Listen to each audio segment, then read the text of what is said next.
Wait one moment.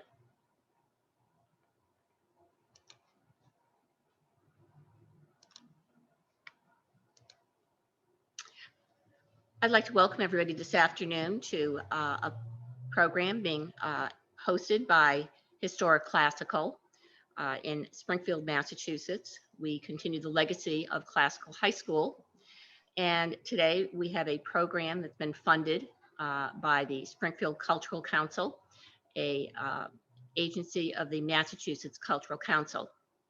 They provided the funding for us to frame a print, and that's going to be the topic of discussion today. We also have with us not only our speaker, but we also have our board with us today. I'd like to introduce you to them. This is the Historic Classical Board, and most of us are here today, and I thank all of their support in helping to put together this program to invite our speaker, and also in making the arrangements for our grant. So today our speaker is going to be speaking on a wonderful piece of artwork.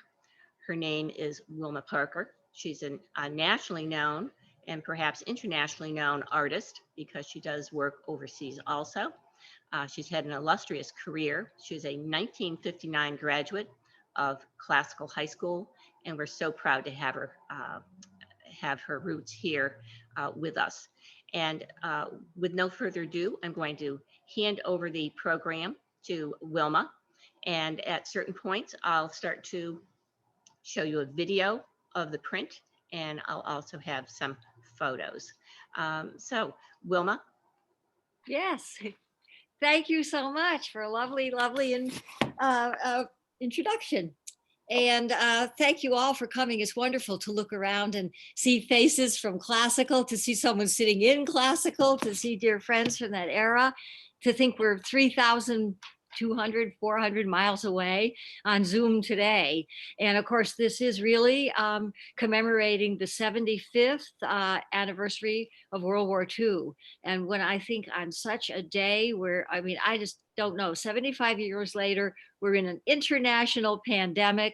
We're in an economic crisis, a lockdown. We've got a president who's about to be impeached for the second time in his last week in office, this time for treason.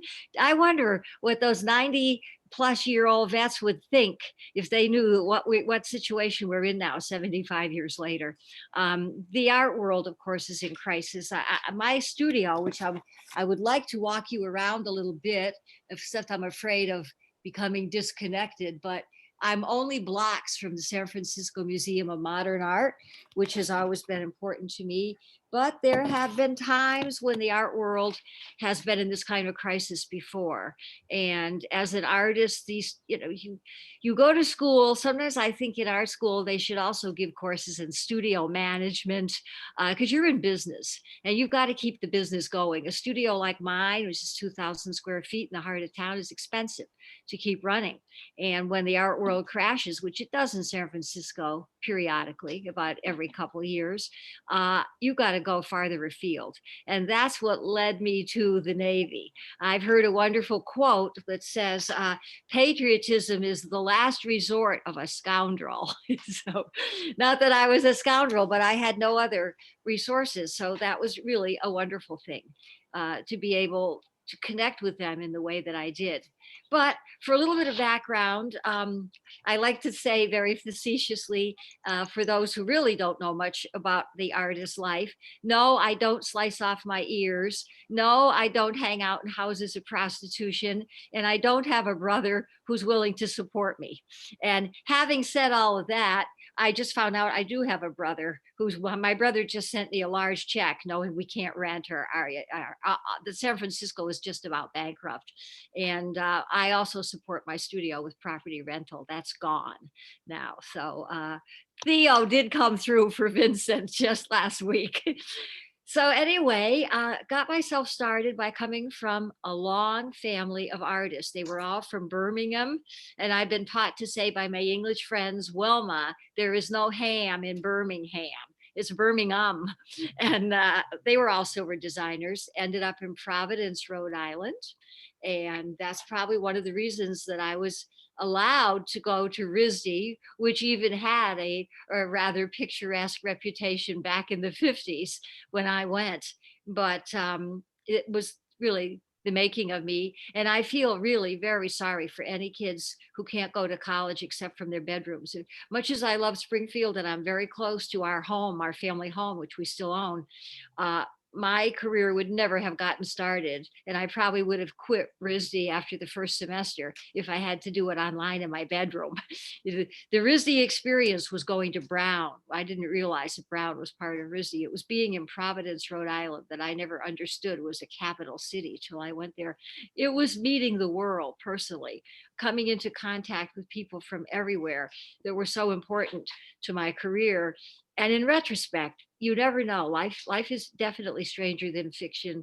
That my teacher, Mr. Hamilton, my painting teacher, was a wing commander in World War. I guess it was it was World War II, and we had a lot of World War II vets who had gotten the GI Bill to go to RISD. They were just before us, and we were constantly told what fabulous students they were. Well, Mr. Hamilton never talked to me about naval aviation, but somehow through the ozone, I must have absorbed it from him.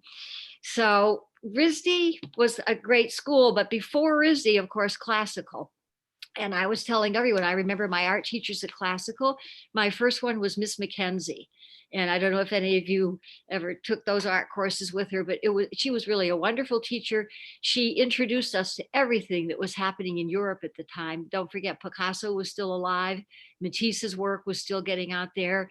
We were not really that aware of 50s modern, except for Miss Mackenzie. But she disappeared in the middle of the year, quit suddenly, and we got a second art teacher, Mrs. Laramie. And maybe some of you remember her. I don't know, went to classical, I don't really know. But her concept on art was completely different. And I wouldn't say it was wrong, but it was art is service. So we made a lot of signs that said principal's office. We made a lot of signs that said parking lot. We made a lot of signs for the different classrooms, although why we did it, I don't know. We could never compete with those fabulous iron transom, the transoms in every classroom. Everyone was different, classical junior and classical high. But both takes on art were important to me. Art is a very high line, which is what we learned at RISD. We never learned to paint. Once I asked, well, what kind of paint should I have in my paint box? And they said, well, if you need to ask that question, yeah, you shouldn't even be in this school. Truth of the matter was they didn't know. So that left some of us to be painting with toothpaste instead of white paint. So it was really kind of crazy. But what RISD did teach us was the high line of art, what it is. Not crafts. Crafts were very much looked down upon, which we know now is wrong. And it was just how to talk about your art, which was a different take on how your art can serve your community, how your art can serve your country, really, even. So after RISD, I decided to go to the Art Institute of Chicago, where I got a master's degree and learned a lot more discipline there. Their take on art was completely different from RISD's, utterly different. It was more kind of pop and the Harry Hu school. And after Chicago, I was in Chicago 6 years. And I wanted to teach art, but apparently the public school system at that time in Chicago is very much like the military. If they know you're good at something, you'll never go in that department. I think that I was, they closed art anyway. So I was teaching kickball, PE, which I know nothing about. The only call I knew was take it over to the screaming kids. How can I take it over? But Chicago was an interesting experience, but getting out here, I found this building that I'm in now, which was kind of by a miracle. And I've said it before, my brother had this expression about when his first daughter finally bought a house. I said, how's she doing? And he said, she's like a kid that caught the end of a bus. When I got this building, I went underground for at least 5 years. It was such a mess and so hard to handle. But I learned many stories on the history of the building, and that was good. And I kept my discipline up. I knew that it was up to me to maintain the studio, support myself, and try to get the art out there. Luckily, I had 2 great degrees by that time from RISD and from the Art Institute of Chicago. So I tried a little substitute teaching out here, but couldn't get hired. They were kind of closing. It was another kind of closing down of schools. The population was thinning out. So I decided to go out on my own. And the first thing that happened to me was nepotism. Thank God. And thank God for Brown University, because my father's cousin was apparently to this very day one of the brightest minds the Brown math department had ever known. And he worked in the computers when they were really early and came out this way and founded 3 companies. And he decided to hire me to do a huge mural for his main company. And he was such a unique man that he said, and he wanted paintings for all the working staff too. He didn't understand why the stockroom shouldn't have a mural and the other places. Well, he quickly found out when someone ran a hand cart through one of the murals, when you're working on heavy equipment, you really have to be careful of artwork. But he got me started and enabled me to really buy this building, because without this building, I would be like so many artists. I would have had to move to Oakland about 20 years ago. I would have had to move farther and farther away from the scene. One of the strongest things I have now is I'm 5 minutes walk to SF MoMA. Not that they've shown my work yet, but they will, I have faith. So I decided that I must work like any workman, 8 hours a day. Luckily, I can make my own schedule.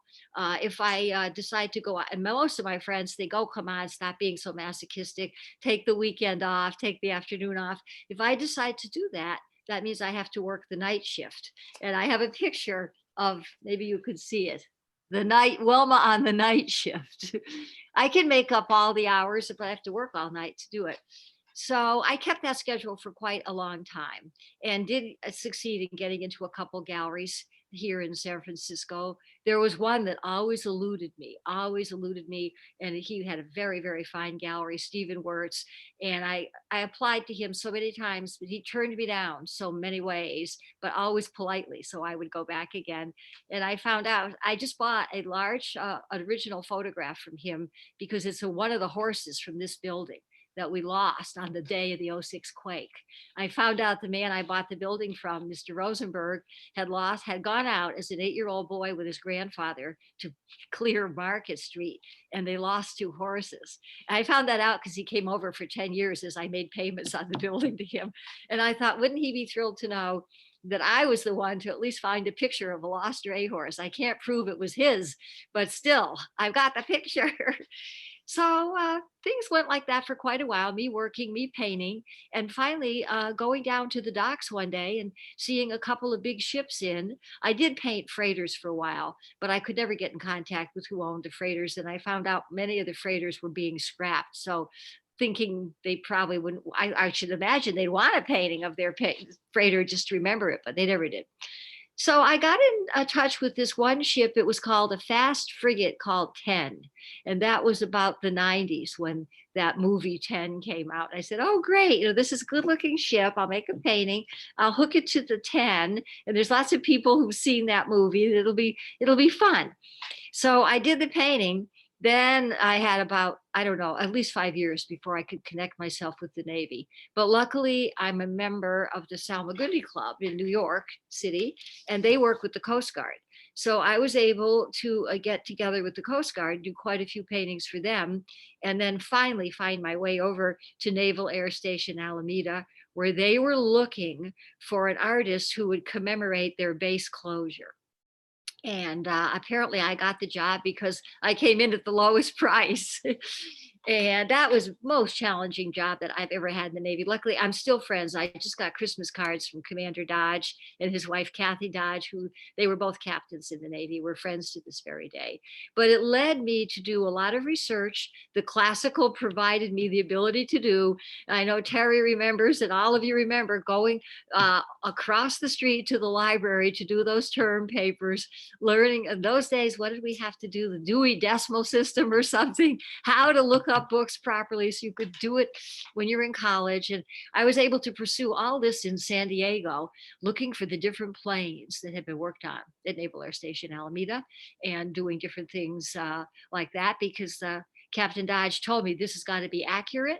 The planes have to be in the planes they'd worked on. They have to be in the normal flight pattern that they would have been in. And I had to figure out a composition that would feature all that. I knew I wanted to paint the Hornet. That was the carrier that we all saved together. And it's now a museum ship over there. And I actually had a little gallery aboard the Hornet for 5 or 6 years. But the Carl Vinson was the new ship, the new carrier. And we all thought that that would have no mission ever because we had no enemies at that time and not any enemies that we would need an aircraft carrier for. But I have told various people, and a lot of people know, that was where where Bin Laden was. His remains were put into the sea off of the Carl Vinson, and all these carriers are still busy now. Well, I had a lot of trouble doing the painting. It took me over a year.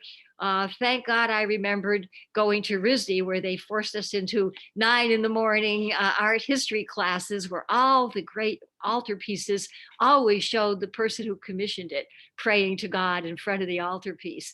And I thought, that's it. I got to put Captain Dodge front and center. If I want him to approve this painting, he's got to be in there and look good. And I focused on people because to me, the Navy is all about people.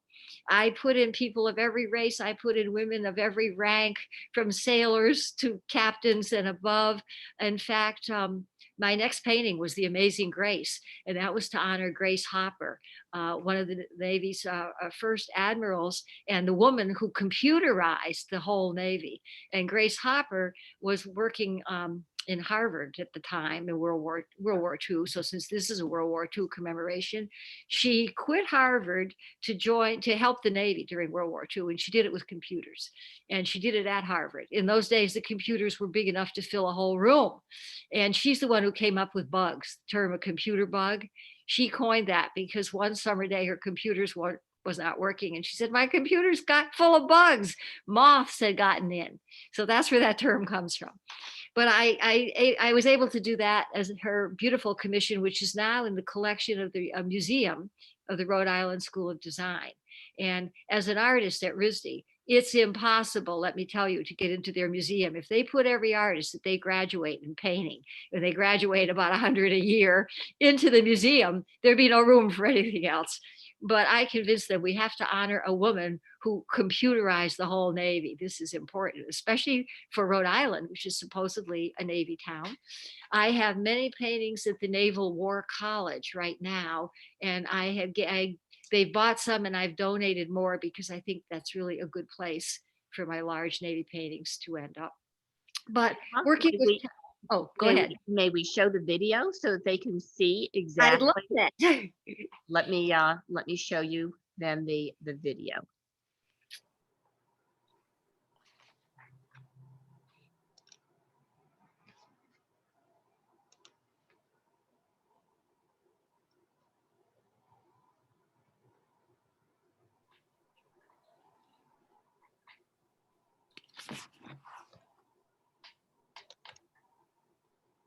And you can keep talking, Wilma.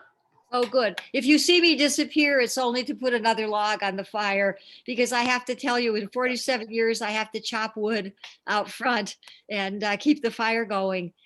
I'm wondering. I hear it. You'll have to tell me if this is showing or not. I don't see it, but maybe others do. Okay, then you keep on talking, Wilma, and I'm going to attempt to get this going. So you keep right on going. Okay. Well, I was saying working with Captain Dodge, and especially his wife, was a wonderful thing. I had to go up and introduce myself to him at some Navy party. I said I wanted to get the pet to present myself as an artist. And of course he said, oh, you'll want to speak to my wife. And I said, no, I don't. I want to speak to you. And he just inspired me so much. First of all, I'm not much of a driver. I was terrified to drive over there. You have to go over the bridge and over the maze.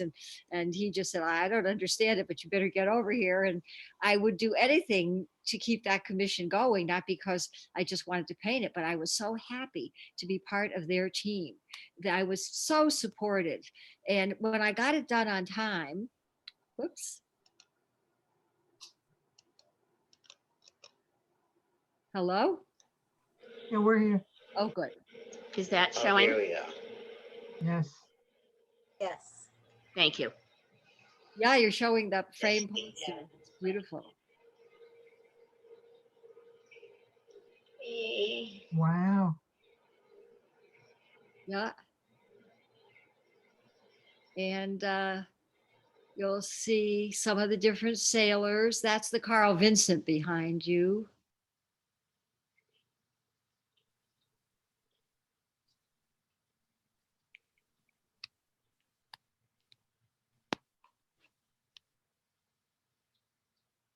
The guy in blue is my husband walking in front of the guy in white. And the Hornet, of course. I was fascinated that these planes' wings can fold up to fit more of them on the carriers. There is Captain Dodge, his son, and Commander Heilman.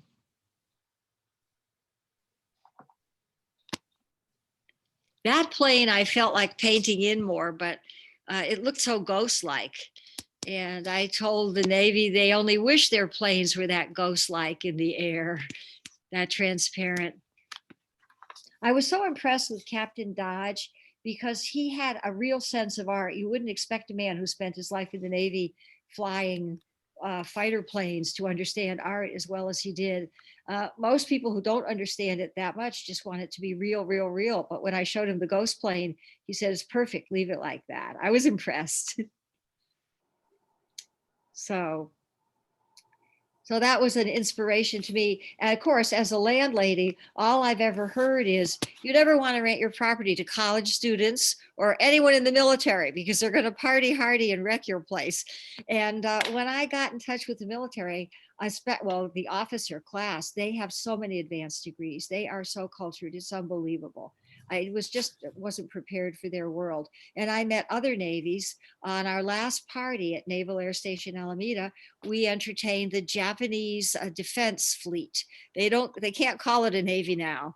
I think that it'll be a few more years before they're able to, but we did meet oops.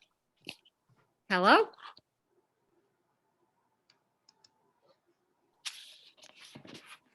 Hello? There you are. Oh, I'm back. I never understand all this stuff, but the going aboard the Japanese ships was very interesting. And another thing I had to do with my naval training, you have to understand what is etiquette in all different parts of the world. You just really don't want to be insulting anyone. So I took an advanced course on how to meet the Japanese. Never point your feet at anybody. Never show the back of your neck, et cetera, et cetera. So I had that course. The day came, we toured 10 of the Japanese fleet, and every sailor was assigned to us. He would say, I am your host and I am the sailor. So we definitely had the best sushi in the world. The entire fleet was full of golf clubs. Every man brought their golf clubs to play here. And at dinner that night, they stood up and said, we now have a common enemy. It is base closure. So we all enjoyed that. And finally, Captain Dodge and my husband said, that's it, the party's over. But I was supposed to, the very poster that you have, I was supposed to present to each member of the Japanese, to each captain of the Japanese ships. And Captain Dodge said to me, well, I already gave him one. I don't know what you're going to do now. And I went, oh my God, suddenly the room was empty. I'm alone with these commanders. I've got the posters. I said, I'm going to sign every one of you your name on the poster. And they're Japanese. So I'm telling commanders of ships, captains of military ships, get in line. They lined up instantly. Now I don't have my glasses. I don't have my pen. I don't know what I'm doing. I walk up to the first one. I can't read his name. The names make no sense to me. I don't have a built-in ability to be familiar with Japanese last names.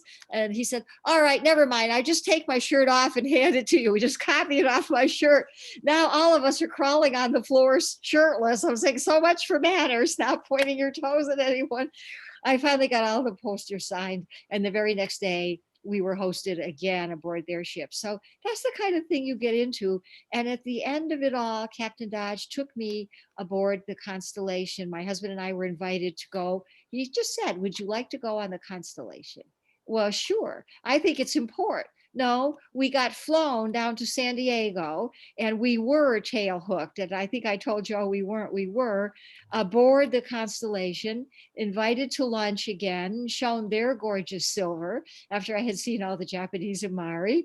And then we went up the coast, all, pretty far up to Oregon where they were meeting, and then tail hooked off. So I am a member of Tail Hook after all of this is said and done. And it was wonderful. Of course, I did try to keep up my connection with the Coast Guard as well, and whatever I could do here. Painting for a while, the Navy left, and if I weren't a member of the American Society of Marine Artists, you might have seen there was an article that came out of my work in the spring. That keeps me in touch, but not as much as if the Navy were still here. So I branched out a little bit after that and ended up working for the Royal Horse Guards, the Blues and Royals out of Windsor Castle. And so that was another whole military connection. And it was very similar in a way. They didn't have a Captain Dodge, but they highly respect art. They respect traditional art. And they were very happy for me to do a painting to honor a friend who was a blues. And also for the Queen's Diamond Jubilee, I did a painting of one of their horses. And these all hang in the Horse Guards Museum at Windsor. And at this point now, with the whole art world basically closed down, it's really hard to come in to this studio and keep life in here because this is a hard place to be. I tell everyone this is a fighting ship. People have wanted to give me couches and rugs and everything, and I can't have that. I can't be comfortable here. I have to work here. I have to work 8 hours here. And it's hard to do if you don't have some kind of goal. Right now, I'm proud to say that a new museum has opened in Amarillo, Texas. It's the West Texas War Memorial Museum, and I will be shipping, maybe you could even see these crates. I've got 2 large crates here that are going to be shipping their way and figure out how to get it done. So that's about where my career stands today, except, anything that having to do with our military history, I'm always really proud to do in any way I can. And just to have record of what we've done. And I tend to anthropomorphize everything too. I think these ships do have a life. Most Navy men will agree. Most pilots will agree. And I even got to the point where I found out they dump the FA-18s overboard when they're too old and they're done with them. And there was one I liked and I said, give it to me. It'll just fit in here and I can turn it into a lamp. So I'm waiting for that to happen. And Wilma, I'd like to show the framed print that we have in the museum.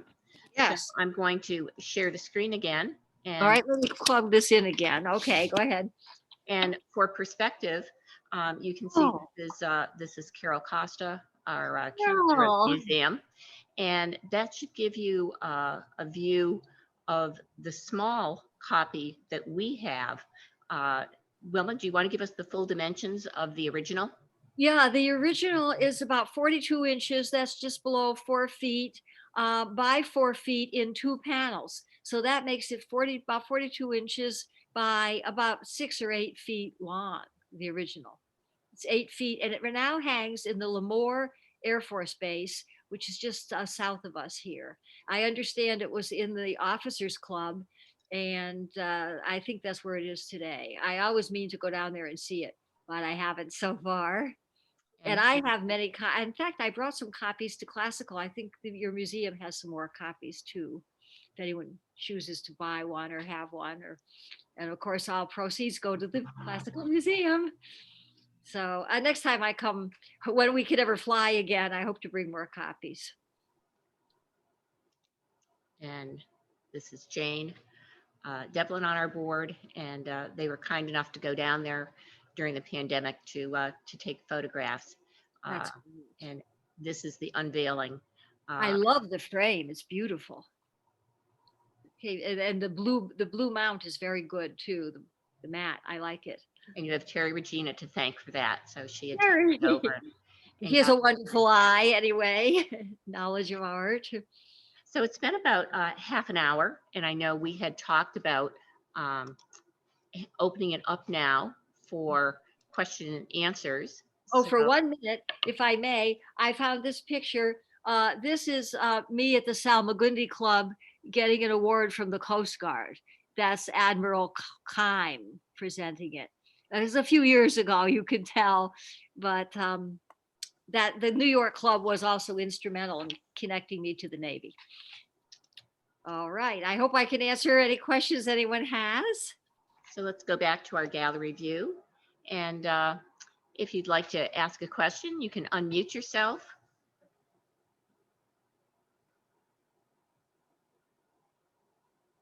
Well, Wilma, it's Carol. Carol, hi.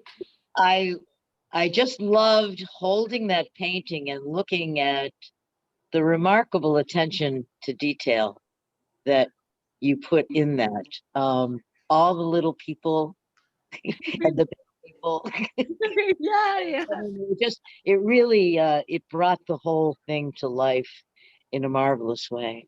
Thank you so much for saying that. And I was just lucky. Most of those people happened to be there on that day. And the other thing I want to comment on is when I did go aboard the Constellation as a treat for having got the thing done on time and shown properly, I was told by the commander of that ship to please say hello to every sailor there, because he said most of these kids, and he called them kids, are from terrible situations. They've never had meals on time. They've never had beds and clean sheets. It's been fighting and chaos in their homes their whole lives. And this is the first time they have a job and they know some dining room table isn't going to come flying at their head. Their meal is ready. There's not going to be a drug bust in their house. And he said, most of these kids you wouldn't give your car keys to, and they have the keys to millions of dollars of aircraft and equipment. So I just thank them, because of course, what he was saying was this was like a college for the sailors aboard these ships, and he was trying to help them to the next step in their lives. So I realized the Navy can be like a college itself. It can be a way out of terrible situations for a lot of these young men. So that's why I also like to keep my connection. And I'm going to quick run and get one other picture to show you that I dare bring over, not going offline. Hang on. Does someone else have a question that they'd like to pose for Wilma? Josephine, this is Tom Burden. Yes. Here, let me put my. And Here. where are you calling in from, Tom? I know it's not local. No, I'm in actually Sarasota, Florida, but I'm along with Judy. I'm a class of '66 grad and a retired naval officer. So this is particularly meaningful. Appreciate you hosting this. Not much Navy left in San Francisco anymore, unfortunately. Everything from, you talked about base closure, but, Hunters Point, Mare Island, the shipyards, you're more likely to see real naval vessels down in San Diego than up in the Bay Area. But just curious, you mentioned the Constellation. She's being basically, she's been decommissioned and being either turned into scrap or they've never really sunk a carrier that large, as they sometimes do to create a reef offshore. But just curious whether you have a painting or print of the Constellation, because I know some Connie sailors who might be interested. That's so interesting to know. I'm so sad to hear that, because that was how we got the Hornet. Captain Dodge heard that it was at Hunters Point. And one thing he said is he didn't want Naval Air Station Alameda to go down like Hunters Point. Hunters Point went down really bad. Although Right. now it's all upscale housing for high tech, but now it's going down as high tech has fled along with the Navy. But that's the Hornet was there ready to be scrapped. And Captain Dodge himself found out it was owned by a woman in Korea, and she had inherited it from her husband's junkyard. And he wanted to find out if we could use it for base closure, if we could tow it. They weren't going to scrap it for a couple months.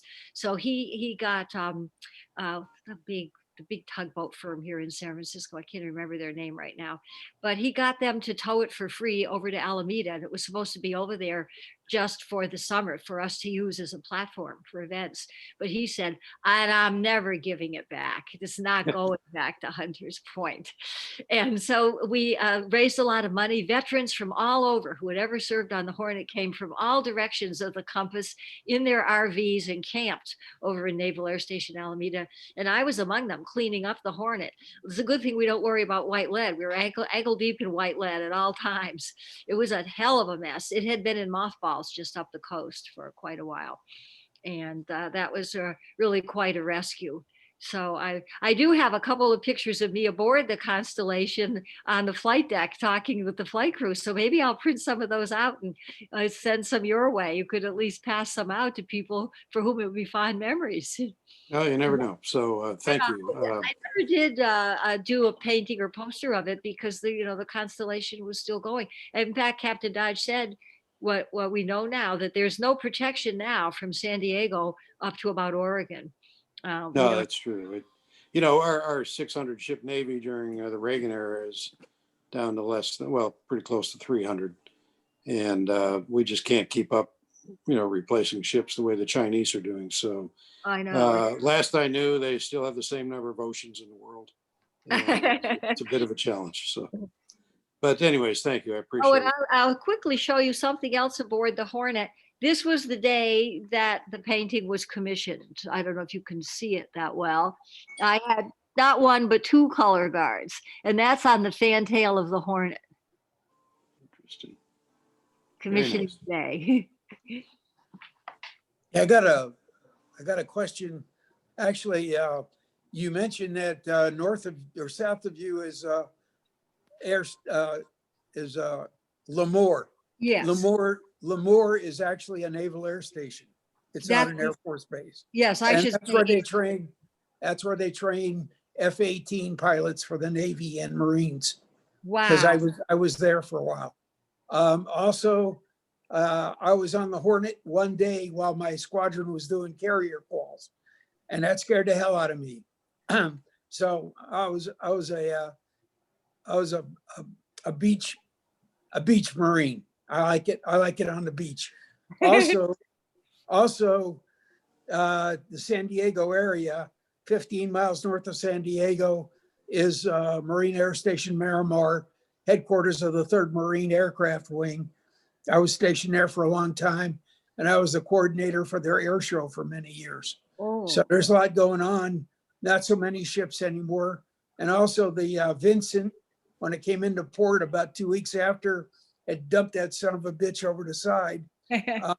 We were at North Island for some reason and saw the ship when it was there. And those young sailors, I can't say enough about them. Those guys are terrific. They do a good job. It's hard work. God bless them. And I spent 39 years in the Marine Corps, and I do it again. That's wonderful to hear. I mean, I think we're all so impressed with what goes on those ships. And I think that Carl Vinson was brand new when I did that mural. It was. Mhm. Yeah, what happened was on the other ship out there, the one day I spent, what happened was I was officer in charge of 3 guys that were sent over to the ship to do aircraft maintenance if it was required when our guys were bouncing. And fortunately, everybody trapped and recovered and launched out again okay. But about halfway through the day, Navy chief came down to the ready room and he said, "Who's in charge?" Raised my hand. And he says, "Where's your firefighting card?" And I said, "I'm a reservist. What the hell is that?" And he said, "Sir, with all due respect, you don't have a firefighting card. You can't be on this ship because everybody has to have a firefighting card." Well, hell, what did we never, I thought, what do we got to do? Make a campfire up on the deck? What do we got to do? So the chief said, "You wait here, don't go anywhere."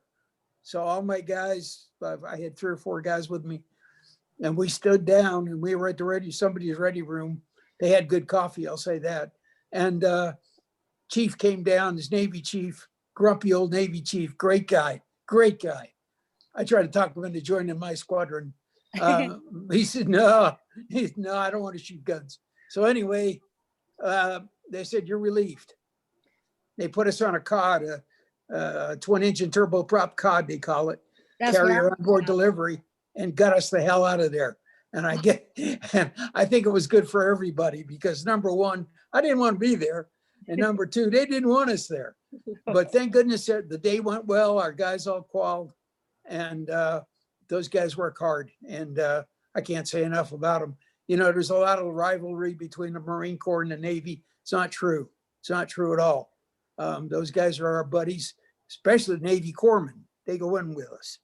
They're part of the squadron of the command, and had a great time. A lot of hard work, and I had a lot. Well, that's how I started my career as a Navy corpsman, and there you go. did 10 years, made chief, spent some time on the green side, and eventually moved up to medical service corps officer. But did my best tour my whole life was aboard USS Tarawa, which is a LHA, Marine Amphibious Assault Ship. We Permanent. carried 1,000 Marines, and best job I ever had was running the 300-bed hospital on board. And I still look back, and I'd go back tomorrow. So, Well, there's, you know, appreciate the what old you said. saying is we take care of our radio guy, the guy who carries our radio, and we take care of our corpsman. Then we take care of the CO Well, don't forget the paymaster. and the paymaster. But where we were Anyways. most of the time, there's nowhere to spend it, so it didn't matter much. Well, I Marines remember are- when the Hornets Thank you. got. Thank you for your service, sir. Yeah. yeah, the same to you, sir. Hoorah. So Wilma, So, I think we have time for just a few more questions. It's getting to be close to 3 o'clock. So do we have some more questions for Wilma? I have one, Wilma. What was the connection that put you in the United Kingdom? That seems like quite a stretch from having worked in San Diego. Yes, and you know, it's usually you try to be rational when you're running an art studio, try to figure out what's your next chance. I mean, it's always like running on rocks. What's the next rock to get you to where you want to go without tipping you into the water? And I really couldn't think of too much, except I had a couple of friends in England. I used to love to go to England a lot, especially around Bath, and I got into some kind of a car wreck accident and wasn't able to go. And these friends were waiting to see me. And finally they called me and said, well, are you ever coming? I said, all right, I recovered, I'm coming. And then I went to make my plans. And she said, I'm sorry to tell you, but Stuart has just died, her husband. And I was going to see this couple. So I didn't know what to do. I happened to call by accident like the day before the funeral. And I said, sending flowers, it's just not going to be enough. This is devastating. This is another thing I've lost because of that stupid wreck. And it happened to be the time that Prince William was getting married to Kate Middleton. And so I stayed up all night to watch that wedding, just, you know, because I was so depressed over the fact that Stuart Payton had died and I didn't know what to do. And then all of a sudden I noticed Harry was wearing the Blues uniform in the church. And I went, oh my God, he's a Blues. Stuart Payton was a Blues. What I'm going to do is I'm going to try to get in contact with the Blues and Royals and tell them that I will make a painting in honor of Stuart Payton, of one of their horses. I'll paint one of their horses and I'll donate it to their museum in honor of Stuart Payton. And that's how I'll remember him instead of the bouquet of flowers. Sorry, florist. But anyway, I didn't know how to get in touch with him. Now what am I going to do? So I went online, which is, poor Joe will tell you, was very challenging for me and very rare.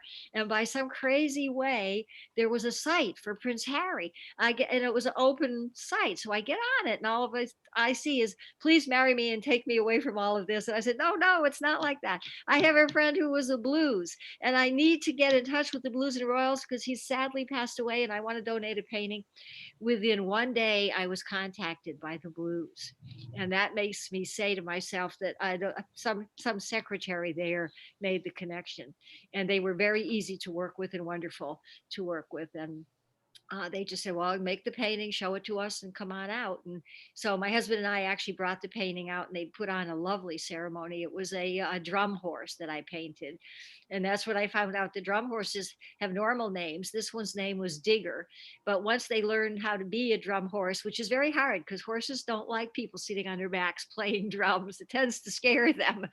And if they pass the training, they get Roman emperor's names. So Digger became Constantine that day. And I I donated the painting of him on his inauguration day, Bigger the Horse. And it was a lovely ceremony. And they brought a lot of people out, but the final person, they said, there's someone who wants to see you. And I came out and it was Digger. So I got to pat him. And then I volunteered to go back every year that they had some event and make a commemorative painting or do something for the event. Got really friendly with them. It's lovely out at Windsor. I don't know anything else about Windsor. I only went to their museum and to, they're also a big tank operation. The horses are really only for the celebrations and different events, but they are basically in tanks now. So I did another painting for the Queen's Diamond Jubilee, and it donated another painting for Harry and Meghan's wedding, not realizing they're going to end up living in Santa Barbara. And because I knew that he was in charge of the Blues and Royals at that point. That's why I had to get, not only was he wearing the blues, but he was their lead man at that point. And when I brought the painting, in order to save money and to get it there without being wrecked in shipping, I had to roll it and carry it in my suitcase. And that meant when I get there, I'm in Windsor Castle in an old jumpsuit, crawling on my hands and knees, putting this painting together. And I said, that's how I'll meet Prince Harry. He'll walk in when I've got nails in my mouth. And that never happened. But I could still donate some more paintings, but they're getting full. I mean, they are basically a military museum honoring their other moments. But that was great. I was really happy to do that. And I turned out I could paint horses really well. A horse is nothing but a tube with legs. You've got to really get those legs and the muscles that power them forward. And on the final note, the Navy guys were asking me, how could you do all these submarines? And how could you as an artist do it? And I said, it's the same thing here. I basically live in this metal tube, this like 22 feet wide by 80 feet long metal tube. And when I'm doing a painting, I try to get groceries in. It's kind of like we're living now. You get everything into your house that you think you're going to need, because you only want to leave the building if there's any kind of equipment failure. And that's what they do in the submarines. They don't want to surface unless there's some serious equipment failure. So I said, that's how I live here. I do not come out of doors for 3 or 4 days at end unless I run out of some vital fluid like linseed oil or something, or milk, and have to come out. From 1984 to 1987, I was exchange officer in Europe. And one of the best tours, part of the tour, was the time I spent in England. People are very nice there. It was easy to get around the tube system. The Royal Air Force Museum, Battle of Britain Museum, Bath, all those places were very interesting. I really enjoyed it. It's changed now. The demographics and everything aren't as good, but at the time, I really enjoyed myself over there more than probably any other country I was in. Well, that's great to hear. I always loved England too. I mean, obviously they have such a command of the English language and such a politeness, and it's a wonderful place to be. I enjoyed every minute that I was. I have a pen pal in Birmingham. Ah, I do, yeah. An email. I've got to get out to Birmingham, because that's my father's great uncle has a lot of his own paintings in the Birmingham Museum, and I think I should really get out there, but I never did because, of course, Bath, as you know, is southwest, and Horse Guards is not that far from London. It was an easy trek for me to go from London to Horse Guards to Bath, and I ended up having a couple of paintings in the collection of the Marquis of Bath, who was the first victim of COVID. He was a friend of mine too. Yes. And of course, he was much older with many other conditions. It's a toss-up of what he really died from. But he had quite a nice museum. Not interested in the Navy like I was, but he was interested in Horse Guards. So the one thing I'm sorry I didn't get to see was the Royal Marine Corps, the Royal Marines Museum in Portsmouth, and the Navy Museum. I wanted to see that. I never got to it. That's on my to-do list too. That's really, once we ever get vaccinated and can get out again, I'd love to go there again. Well, I'm a flight instructor, so I've been grounded for 9 months now, waiting for this vaccine to show up. So it's been tough. Yeah, talking about staying home. Our home is very nice, but still, after a while, you got to get out and get some sunshine. I know, I feel the same way too. I'm lucky to get to my Yeah. studio. I can't be in the house. A flight instructor. I have a young nephew who's taking flying lessons in Westfield, whatever that is, Barnes Airport, I guess. Know whatever. it well. That's the first place I ever flew. Point, Really? close Yeah. off. And When we I was, thank when I, all of you for coming today. Wilma, it's always delightful having you. I thank all of you for joining. I'm so honored and so happy to see you all this morning and meet some of you for the first time. So we do hope to continue these programs moving forward. We have a full roster for this year. So if you'd like to join us for others, we hope you will. And come visit our Facebook page. And we also have a website for Historic Classical. So thank you all for joining today. And we look forward to crossing paths with you again. Thank good you. news, Thank Hey, good and news is, Judy, Bye. good thank you news for the is the referral. Untouchables Marathon is about to go on here. Thank you, Wilma. You're so See welcome. ya. I love that. everybody. Bye-bye.